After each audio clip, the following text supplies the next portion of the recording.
Now, ADHD affects thousands of children in Ireland, and counselling psychologist from the Connolly Counselling Centre, Owen Connolly, joins us this morning to answer your questions on this common disorder. Owen has carried out extensive research into the link between birth trauma and personality disorders and has helped hundreds of young people and adults who've suffered from these conditions. Good morning to you, Owen. Good morning. And thank you for joining us. Delighted to be here. We hear a lot about ADHD. Maybe you'll tell us, what is it? Well, we can tell you that there's several aspects of it. One of it is often caused by birth trauma. Others, we're not really so sure. Still a lot of work on that. So, and often ADD is misunderstood or indeed even misdiagnosed because there are some aspects of that that would be more associated with birth trauma and others with other... It is very difficult to diagnose anyway. Very difficult. Can I ask you a question? You said that a lot of it can be traced to birth traumas. Now, that could be long-term effect of adoption, C-section, forceps delivery, vent house, other forms of assisted birthing approach. Okay, but surely the whole birthing process has become much better, much safer, much less fatalities. It's improved dramatically.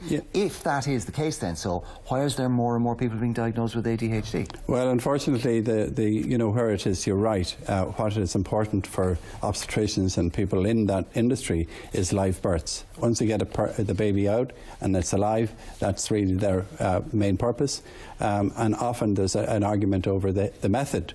So what we were saying is that we were seeing a rise in this, and our research scientists in this department have seen more and more cases of trauma-affected children, because this is a pre-verbal state. In other words, this happens before the child can speak, and it's an emotional content that affects their brain. In other words, like if you were to imagine that your brain has a doorway with an alarm system, well, if the infant is threatened, their first part of the brain that develops is their defensive mechanism.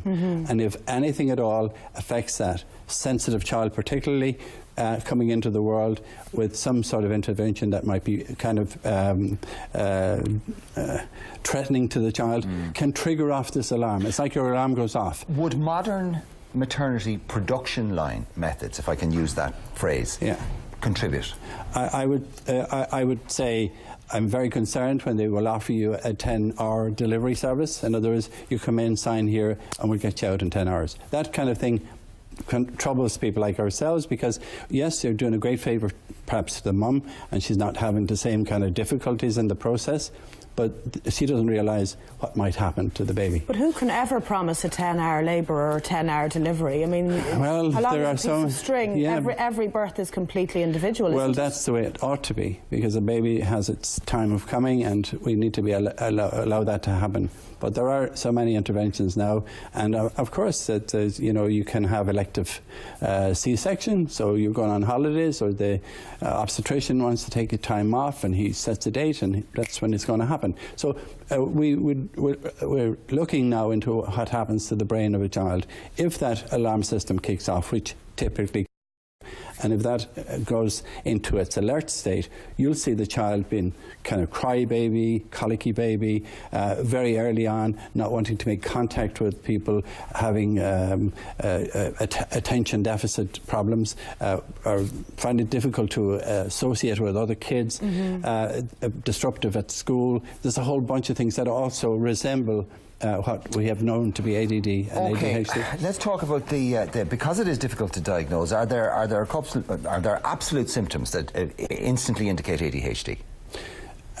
There aren't really absolute symptoms, because you see there are children who are quiet children, who are very normal, passive, sensitive, cautious children, and then there are very extroverted children who climb up the walls and they're all over the place. And sometimes then you have a child who's a little bit more exercised like that, and people begin to kind of blame them or suggest that they might be ADD. Is there a or specific ADHD. test which will identify it? There are symptoms But the problem with symptoms is that they can be the same as PTSD or post-traumatic stress disorder. They'd be all similar. So there'd be a whole bunch of questions that you'd put to kids or to the parents, and they would fill in the forms, like the child can't calm down after a burst out. So there's no blood test or biochemical test that you can do on a human being that will say this person is ADHD or not? No, not at all. So it's about monitoring the child's behaviour, really. That's true. But what we do have now is science has been able to show us that we can actually study something of the process that's going on in the child biologically in terms of using biofeedback. And so a child that has this particular condition will have, they'll be very typically upper diaphragm breathers. So if you ask them to breathe, their typical breath will be like that, upper diaphragm. They can find it difficult to have lower diaphragm breath. They would, that would be one of the things. So therefore you have this, the biofeedback will indicate the oxygen to blood mix. In other words, how much oxygen are the children taking in as opposed to a child who would have a normal birth. So if you look at a baby, a healthy, comfortable baby, their tummies come up and down like this. If you look at a stressed baby, it's actually more higher up and you see the chest heaving. So those are kind of observations that you can have to identify whether a child is in that stressed state or not. Okay, Tony, or sorry, I beg your pardon, Tony, that's Owen. Right. I'm sure that's not the first time somebody said it. No, it's not the first time. Owen, we put your website details up. It's an enormously complex area. Yeah. But as a clue for any mother out there thinking, maybe my child has, go back to the birth process of that child, and if it was difficult in any way whatsoever, or if there was any trauma or any feeling of being unsettled or something not quite right with it, and you have some of those symptoms that are outlined, you should go and investigate it further. Oh, I think so. That's very important that you do that. But I think that what we need to actually understand is that women's intuition is incredibly accurate. Even science has proven it's 80% accurate. And so often the woman will actually identify there's something wrong with the child and find themselves bringing the baby to the doctors and to the various other people and saying, I know there's something wrong, but they can't put the finger on it.